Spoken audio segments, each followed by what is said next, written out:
Thanks a lot.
first X-rated pictures, yeah. So.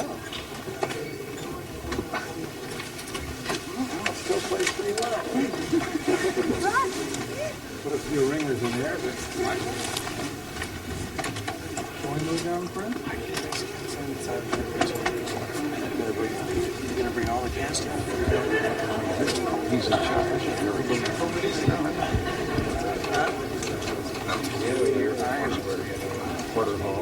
Well, I'd like to invite the cast and down here to discuss this film.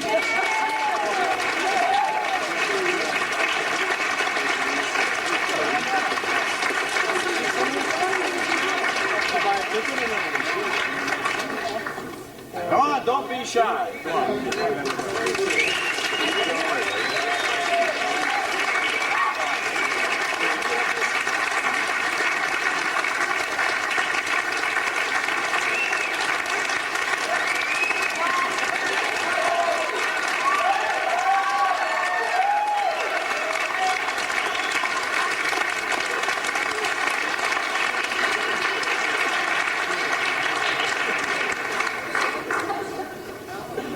Haji, where's Haji? Haji, come here. Come on down.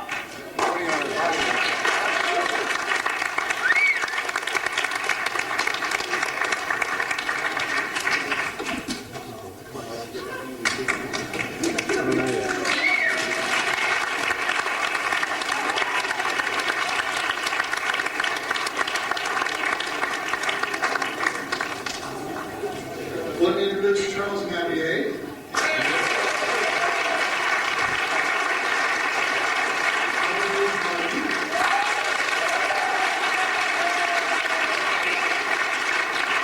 David Gurian.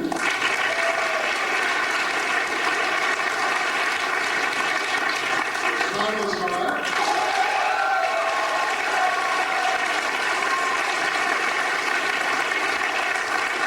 Edy Williams.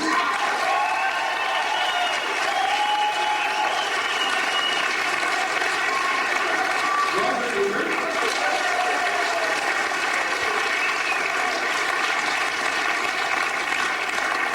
Russ Meyer.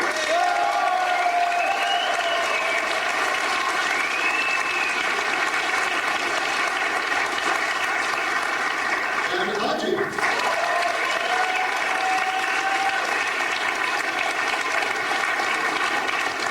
And Michael Blodgett.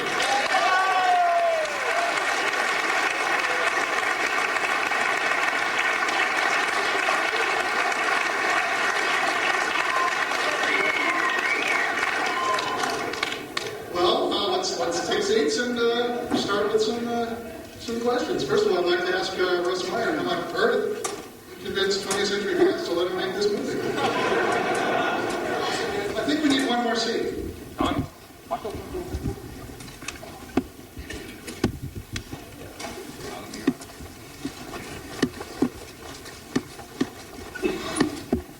Two nuts in charge of the asylum. The man that gave us a shot, there were two men, Abe Burroughs, a noted playwright, and Darrell Stanek. And they had seen an earlier film that was making a few bucks in New York. They couldn't get a print because we were booked in about 190 theaters, and at that time that was a lot of theaters for an independent film. So they had to go to a theater that was local to them and happened to be a stroke house down on 42nd Street. And the two big people went there and saw the film, and supposedly Burroughs said, klutz like that can make that successful and that attractive for $69,000, you had to throw in the bone. So that's how it really began. I went over to Fox and met the son, Richard Zanuck, and he gave me $5,000. By that time, I had become quite friendly with Roger. We thought a lot about the same kind of ladies anyway.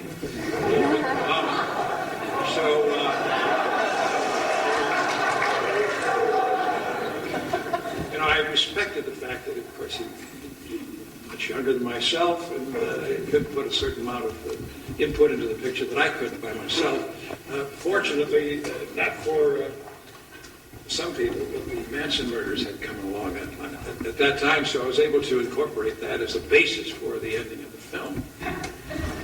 Zanuck himself, in a long cablegram that he sent me from Cannes after Roger finished this marvelous treatment, he says, I think it's a little tough, that whole aspect of using or utilizing the Manson killings, but I'm sure you'll use good taste.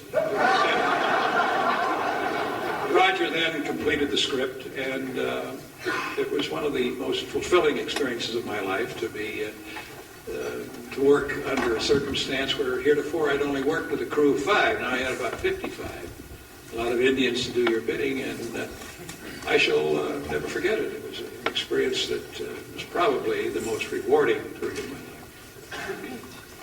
That's a long speech. Well, Mr. Ebert, what was the specific assignment that you were given here? Did you have guidelines? A camp rock and roll horror exploitation musical.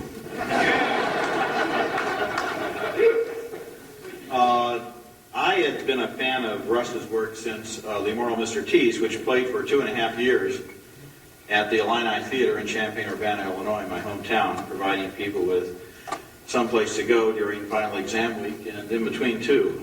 It was a real long run, and I had seen all of Russ's movies subsequent to that, including Motorcycle, Faster Pussycat, Kill Kill,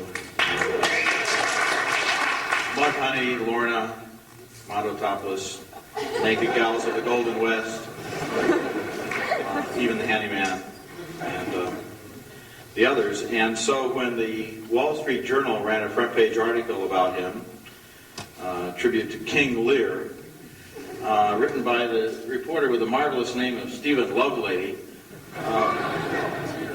I wrote a letter to the editor of the Wall Street Journal saying that I thought it was about time that Russ Meyer was acknowledged as an original filmmaker and as a very good filmmaker. I believe to this day that once the subject of sex has been cleared away from his films, and we just saw the big bad X rating here, in times to come, in years to come, and into the next century, Russ Meyer's films will be seen as art in the same sense as Andy Warhol's work, Al Cap's work, popular art of a very particular and original and unique nature.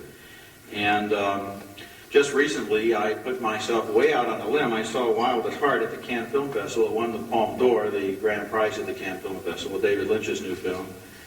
And it sounded a little bit strange to be writing these words, but I felt that, to be honest to myself, I had to say that there was nothing in Wild at Heart that Beyond the Valley of the Dolls didn't do much better 20 years earlier. When it was mentioned earlier that this movie was part of postmodernism, it seems to me that the only true postmodernist works are those which were made before anybody knew that they were postmodernists, because, you see, once you know what you're doing, you're not doing it anymore. How can you set out to be postmodernist? At that point, it's too late. You're pre-modernist again. And this movie is exactly what it is, an extremely original and unique film. There's not another movie like it, as far as I know. I wish there were. So after I wrote the letter to the Wall Street Journal, Russ wrote me a letter, and the next time he was in Chicago, we had dinner, and then when I came out here, we had dinner again, and we became friendly. And when 20th Century Fox offered him the opportunity to produce Beyond the Valley of the Dolls, which at that point was only a title, he called me up and offered me the job, and I took it. I came out here, and he tried to get me to stay at the Sunset Retirement Home. He felt that it'd be very quiet there and I could get more work done. And I wound up at the Sunset Marquee, but I quickly became aware of Russ's theories about writing, which was that it was much the same activity as typing. And we were supplied with a suite of offices at 20th Century Fox. We had a secretary named June in the middle, and then at the left was Russ, and on the right was me, and he insisted that the doors be kept open so that he could hear if the typewriter was going. And if there was ever a moment when there wasn't any typing, I would hear, "What's the matter?" And so